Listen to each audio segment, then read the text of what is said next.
Hey guys, subscribe for daily content. And if you're shopping for gear, make sure you check out the description for the newest items at some of the very best online retailers. There's also links for some of the items that I personally recommend. Thanks! What's going on YouTube? Metal Complex here, and today I've got another interesting knife review / knife overview to share with you guys. This is the Gecko Customz Knifeworks Sikorae, which I'm not 100% certain that I pronounced correctly. I do know that it has to do with a type of gecko, which is most certainly on purpose, given the name of the company behind it. So I'm sorry if I mispronounce it. I've watched so many videos of geckos trying to find that word being said out loud to make sure that I was saying it correctly. And for the life of me, I could not find one where the word was said out loud. But anyways, this knife is produced by Bestech, and it is currently available for pre-order. I will link it down in the description. You guys can take a look at it if you want to. It does help my channel when you use those links, but that's entirely up to you. Thank you so much to Gecko Customz Knifeworks for sending this in. This website, like I said, all that information down below. Thanks to my patrons for supporting me, and please make sure to follow me on Instagram at metal_complex, and at least for the time being on TikTok at _metal_complex. Steven Stewart, the person behind Gecko Customz Knifeworks, does a lot of knife modding. In fact, I believe you can have, he provides services on his website. He also is the gentleman responsible for the Kaiser Towser S, which is interesting. So, yeah, make sure and check out his website. Let's go ahead and get a measurement of this knife. I've been carrying it for a few days now, actually almost 3 days straight, and I've had a good experience overall with it. The length coming in at 7 1/4. It's actually shorter than I thought it would be. I never do any measurements before I do the review because I like to just carry it and not judge it, subconsciously based on the size versus what I tell myself my preferences are. If that makes sense. So if you've ever wondered, like, why is he surprised about the measure or the measurement? I thought he's been carrying it. That's why I do that. 3 inches on the blade, 2.75 inches of cutting edge. Let's go ahead and do some size comparisons. Any custom scales in this section can be found down in the description under Original Goat and others. Up against the 8010 and the 8020.5 is actually much closer to the size of the 8020.5, but somehow feels a little bigger, probably the contoured scales. Let's go ahead and put it up against the Spyderco PM2 and the Spyderco Para 3, very similar in overall size to the Spyderco Para 3. And then last but not least, the Benchmade Griptilian, or in this case, the Ritter Hogue, and the Hogue Deca. How's the action? The action's actually very nice. Bestech does a great job in terms of quality control and just manufacturing precision. And this feels not only like it was manufactured very well, but it also feels like it was purposefully designed. Everything feels smooth and clicky, and it doesn't, there's not like a line out of place. It doesn't feel like, we're just putting popular materials together in the shape of a knife, which is what a lot of designers do nowadays.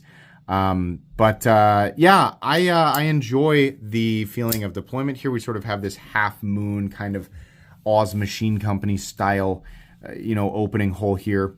Access to the lock bar has been carved out just a little bit so that you're not having to push your finger in and then over. There's also no double clutch, which is nice. That little tab that's hidden behind the frame, that does catch your finger at a point where the detent ball is already up on the face of the blade, and then you can just turn and let it fall. Plenty of access to this sort of half moon here. You can thumb flick it out. It's not nearly as comfortable as sort of pinch opening it like this, 2 fingers, or just reverse flicking it. This is one of those knives I think that's just made to reverse flick, and it works really, really well. So yeah, very happy with the action. I did take it apart because I was like, are those like really thick phosphor bronze washers? No, they're bearings. I did take it apart, and we'll get to that. It's actually really, really simple. Let's go ahead and do carry profile. Thickness up against the Spyderco Para 3. It's slightly thinner, actually. Length and height up against the PM2 and Para 3. This guy was very easy to carry, has been very easy to carry. Lengthwise, about exactly the same as the Para 3. Height-wise, actually, the Para 3 and PM2 are going to be a little bit taller. It's going to be a little bit heavier because it's largely made of titanium, but I don't think this is the size of knife that's going to bother most people. If you carry ultra lightweight pocket knives, this might feel a little bulky to you, but for the average person, this is just going to feel like any other pocket knife that you've ever gotten used to carrying. Let's go ahead and do a hardware check. I'm going to get out my tools as per usual. My tools are very inexpensive and very recommendable. You can find them right down in the section of my description that talks about the tools I use on this channel. For real, I've used these tools like since the beginning of this channel. Like this freaking stubby driver and these bits, like this simple bit set from Wea. I mean, it's like 99% of what I do. I love these. Anyways, we have a T8 pivot and we have T8 body screws. These go all the way through, so they're hidden on the show side, which is actually a nice touch, right? Not only does it look good, but the steps for disassembly are like 1, 2, 3. That's it. The pocket clip has a hidden screw underneath, and access to the pocket clip screw is blocked off by the backspacer which really feels stuck to this side, or one of the sides of the scales, like when you pull it off. Well, it has to be this side because it's partially covering it. Weird, but then again, I'm wondering, why would I ever need to take off the pocket clip? It doesn't go on the left-hand side. So initially I was like, well, that's dumb. Like, why is it blocked off? But there's literally no reason to take the clip off, right? And the screw can't back out because that backspacer is holding it in. So I guess it doesn't really matter. Yeah, it really wasn't that difficult to take apart. Pivot is captive, so there's no free spinning situation. That was a nice touch too. I don't have any issues with that. As long as you have the right tools for the job, you should be good to go. Let's go ahead and weigh the thing. For materials, what are we looking at? We have this sort of Arctic fat carbon here. There's a few different versions. The carbon fiber that he's using on these is very kind of, it looks like a gecko kind of like changing colors or, blending in with the surroundings. I think that was, it does look like a lot of fat carbon that I've seen, but now that I'm aware of like the gecko theme, now I'm like, oh yeah, okay, I see what he did there. You can also get a version of it that's just plain tie with no carbon fiber, but I feel like that's kind of the personality here, right? And the more I look at it, maybe it's just like the power of suggestion, but it does kind of look like a gecko. I guess. I don't know why my brain's telling me that, right? It's like the eyeball up here. I don't know. But the carbon fiber is great. Bestech does a good job with that. You can get a few different, colors of the carbon fiber. We have contoured titanium. We have a titanium backspacer, titanium milled clip. And then we have a MagnaCut blade. What's the HRC on the blade? I can't find anything on his website that says very specifically. However, there's plenty of stuff all over the internet made by Bestech, right? MagnaCut knives, where their HRC range is almost perfectly consistently 62, 63, or 62, 64. I even found a Reddit post talking about some sub $100 Bestech knife that was in MagnaCut that had that 62, 64 range. I literally have never heard of a knife under 100, but I don't even know what it was that they were talking about, but I just found that interesting. So it's very unlikely that Bestech would change their heat treat protocols for one model, even if it's not something that they do in-house, like it's something designed by somebody else. I would venture to guess that on the lowest possible end, it would be 62, 63. And from my light use and carry, it did not fatigue. It did not go dull. I mean, cutting cardboard and regular things, just cut the same stuff that I always do. And no, the edge didn't change at all. In fact, I don't have any nicks or rolls or anything like that. It's still razor sharp, and it does get nice and thin behind the edge. So my guess is that's the range that they're hitting it at. But it is MagnaCut, titanium, carbon fiber, all that. Where's the scale? Here it is. Way back here today. Man, I gotta have that ready to go. Okay. Weight on this guy, the Sikorae. 3.49 ounces, which is pretty good considering you're looking at a 3¼ inch blade. Your weight is, it's like right there where you'd have your index finger. I mean, nothing about this knife feels like wonky or cumbersome or anything. I mean, it just feels like right there in the typical range, typical size, weight that people generally like to carry. So yeah, nothing weird going on there. Let's go ahead and measure the blade stock thickness. Calipers. God. The blade stock thickness, 121 thousandths, probably 120. On the thinner side for sure. Okay, meat and potatoes time. It's a cool looking knife. This is a profile that is slightly different than, a lot of things that I've seen before, but it does look nice. And really, more importantly, is is it ergonomic? Does it feel natural? Does it feel organic to use, to manipulate, right? I have said since the beginning of this channel, I don't like designs where I have to take a little bit of extra time to think about what I'm doing while I pull it out of my pocket, while I deploy it, while I cut with it. I don't want to have to do that. I want the thing to be convenient, right? If I'm going to take time out of my day to stop and look and study the knife or the tool itself, it should be out of admiration, or just the joy of the object. But having to stop and dick around with something while you're trying to, I've handled plenty of knives where I'm like, man, this is annoying, or man, this is getting hung up here. I don't want to do that. This knife, there was no hang up or anything like that. I mean, it's like I said, it's very similar to a lot of designs that are out there, but it works, right? So everything feels, carefully thought out and purposeful, and that's nice. Being able to deploy it, choke up if I need to, or just keep my hands here, use the knife. It's been great. The edge geometry, I would say on the thinner side for sure. That is quite thin, quite slicey, and it's a very nearly fully flat ground blade. There's nothing in the cutting path. So yeah, it made short work of pretty much everything that I was doing, which again, I don't do anything overly complicated. I literally just carry a pocket knife as a normal person would and cut things when I need to. With the baby being here and all of the boxes of the stuff that got shipped to the house constantly needing breaking down, I actually have been cutting quite a bit of cardboard when I'm, just going about my day. Because otherwise the boxes just stack up in the garage, and I can't stand that. So this thing got a decent work, not an insane workout, but a decent workout, and that's why I was mentioning it didn't seem like it was soft MagnaCut. MagnaCut hovering around 58, 59, I probably would have noticed, just cutting a little bit of cardboard. But 62, 63, which is where I'm guessing this is, I doubt the blade even noticed it. Honestly, it was very, very easy to cut even thick cardboard, and the blade just continued to divide this material with the utmost ease. I have felt myself adding too many syllables there, so I brought out the fancy gent. But anyways, yeah. The finish is just like a satin finish, and that's fine. I just really, personally, I associate the satin. It's just it's not a finish that this looks special or feels special, right? It's fine. A lot of people prefer it over any other finish. I just find myself wishing that it was a little bit different. I find myself wishing that it looked a little bit more premium or was just something else, right? But that's okay. There's a flat that runs out about maybe 80%, 75, 80% the length of the blade. Edges on this are knocked down. Actually, I caught something there. This is a little sharper than I thought it would be, but it doesn't feel sharp, not until you get out to here. Out here is where it feels a little sharp, right?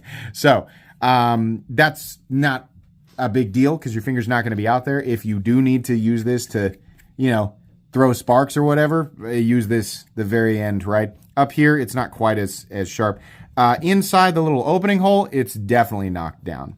Cutting bevel is even all the way out to the tip. That's what I expect from Bestech. The only billboarding is the Gecko Customz Knifeworks on the blade, which is fine. There's really not a lot of anything going on anywhere that is an eyesore. I mean, the entire knife, I think, looks pretty good. There's no jimping up here, but it doesn't necessarily need it. I'm glad that we chose not to do a flipper tab, because if they did, the flipper tab would extend here even further, making this very little choke up position, like this small choke up position, would make it feel even more cramped. It's not terribly cramped, right? But I'm just find myself going, thank God there's not a flipper tab there, because then I'd have to be resting my finger on it. So yeah, I think that was smart to just leave it like this. A bigger design with a larger choil, maybe you could do a flipper. But on this design, I think this works out well. I do like the little pivot collar, and I like how the inlay kind of goes around the pivot. That looks really nice. I love that this is contoured, because if it was flat, man, it just would have felt really boring. But I do like the contouring. I notice it. Feels good. No lanyard hole. Who cares? I can actually confirm that the overwhelming majority of people do not care. Even making that draw, I've been actually trying to draw the last few lanyard people out of wherever they are, cracking jokes intentionally, seriously, make yourselves known. I'm really curious to find out how many of you are left. And it's been Dead silence. I actually joked that there were like only 7 people left. I don't think there's even 7. They're just not there. So people just don't care anymore. And that's fine. I know that there are people who still like to attach lanyards to their knives, and there's nothing wrong with that. But clearly the majority of the community is moving away from that. There was a time where like everybody was doing that, and now like nobody is. And it shows, right? Designers and manufacturers aren't even adding the thing to their knife anymore, which is fine, right? If you're going to do it, I think the best place is just in the backspacer. Just put a little bar back there, because then it's out of the way for everybody else who doesn't use it. In this case, it's not there. No big deal. There is no lefty mounting position for the pocket clip. It's right hand only. I always like it when designers and manufacturers find ways to include left-handed people, because it's literally 10% of the population. But that's not the case this time. So sorry, lefties. This has the up and over versus the more ramp style bill, and that's not that big of a deal. Every now and then my pocket would kind of fight it, but I'd be lying if I told you that it was some sort of major frustration. The pocket clip is knocked down and not sharp in any area, and there's no bill at all. So grabbing it it's not really a hot spot. I also like that the pocket clip stops just short of 50% the length of the handle, which is where I prefer it. It is the most comfortable choked up, but I find myself paying more attention to my index finger and how close it is to the cutting edge. Either way, I wear an XL glove. If your hands are absolutely monstrous, right, then this might not be as comfortable for you, right? But for people with my size of hands or smaller, yeah, it's going to be plenty comfortable. There's a steel lock bar insert that doubles as the over travel stop. There is no lock stick or anything like that. There is no blade play, up, down, left, or right. There is no double clutch, no pivot lash. Incredibly consistent in here. This is really nice. It will only get smoother. We have a nice clicky detent. I've taken this apart once. I was about to say I don't think I got it perfectly centered, but you know what? I think I did. So yeah. So this is a cool design. It's not it doesn't feel like a design I've never handled before. I feel like I've handled a lot of, knives like this, and it was an enjoyable experience. I do have an issue with this, though, and it's the price. I know that tons of you watched 2 seconds of the video and you just clicked the link and went and looked at the price. And you left. That's fine. I can't even really blame you for that. But for those of you who made it to the end thinking, is he just going to say nice things about this because he got it sent for free? I'm actually not sure what he wants me to do with it. I might send it back to him if he wants me to, or do a giveaway or whatever he wants. The knife itself is very good. It's a good design. The materials are good. Bestech is, from what I understand, doing a good job with MagnaCut. But again, for those of you who made it to the end and you wanted to see what I said about the price tag, whoa, that is crazy high. I see stuff like this and I'm like, wow, what is this? I mean, this is manufactured in China. Who's making a similar knife, right? Let's use the Reich 1904. Nobody can say that there is less work in the 1902. Nobody can say that there's less work in the Reich 1902 versus this. It's a larger knife with a glass blasted blade, from what I can tell, might be vapor blasted. M390 has, in my opinion, more complicated inlay work. It's got polishing and anodizing on the titanium.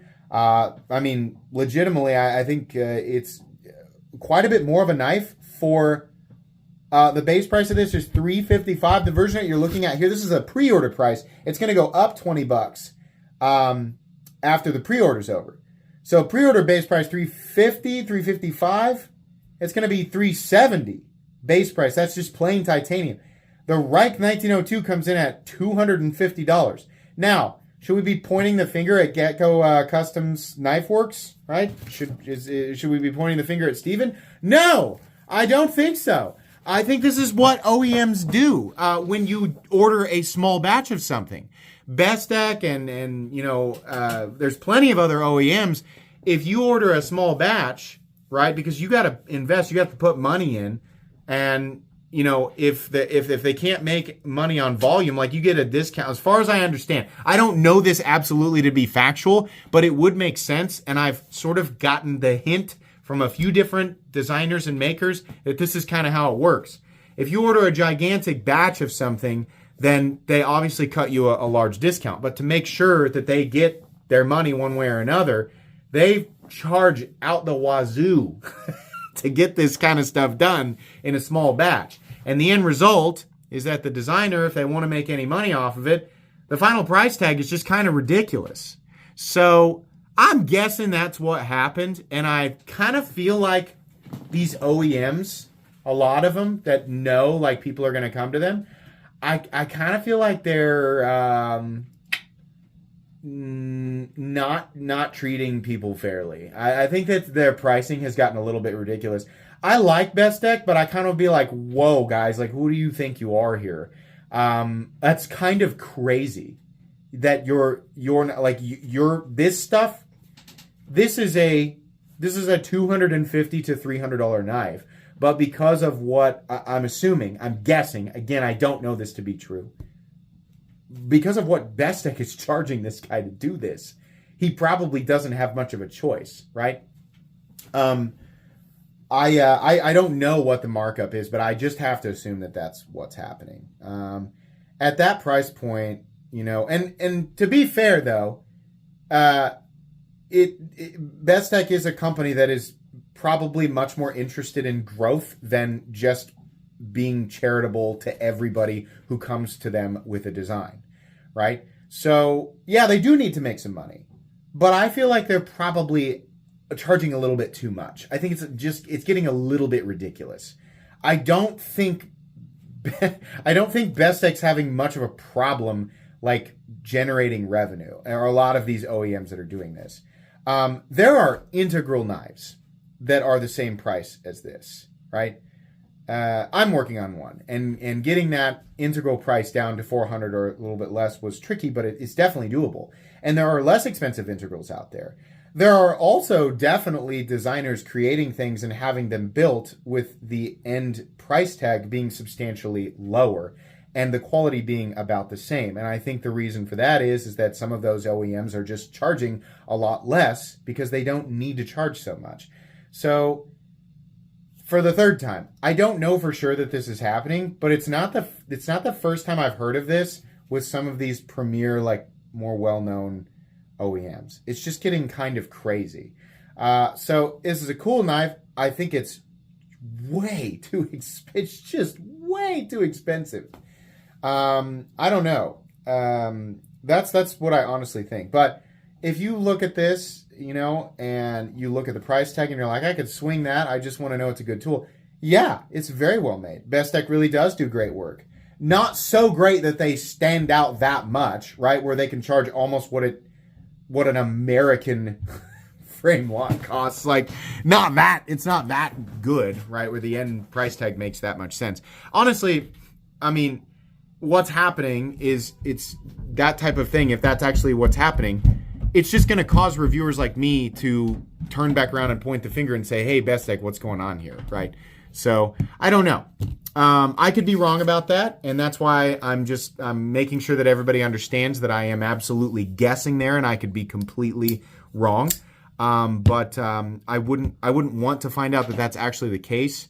So yeah, I'm just giving you guys my 2 cents on this. But I don't want anybody attacking Best Deck and saying, why are you doing this? Metal Complex said you did this. I don't know that to be the case. The price just seems really high. So yeah, and the gentleman behind this knife strikes me as a really nice person and not somebody who is just trying to fool everybody into paying $100 more for a pocket knife that you can get for $100 less. So just wanting to be honest, be fair. But that's what I honestly think about this. So I'll link it down in the description. You guys can check it out if you want to. Please make sure to follow me on Instagram at metal_complex. And also, if I can find my card, on TikTok at _metal_complex. If you enjoyed this video, leave a like. If you'd like to check out my other content, I do, of course, have lots of videos of knives that are either expensive or inexpensive that I do or don't like, so check those out. And if you enjoy all my content, go ahead and click on that Metal Complex logo right there and subscribe, because there's definitely more coming. Thanks again for watching, everybody, and have a great day.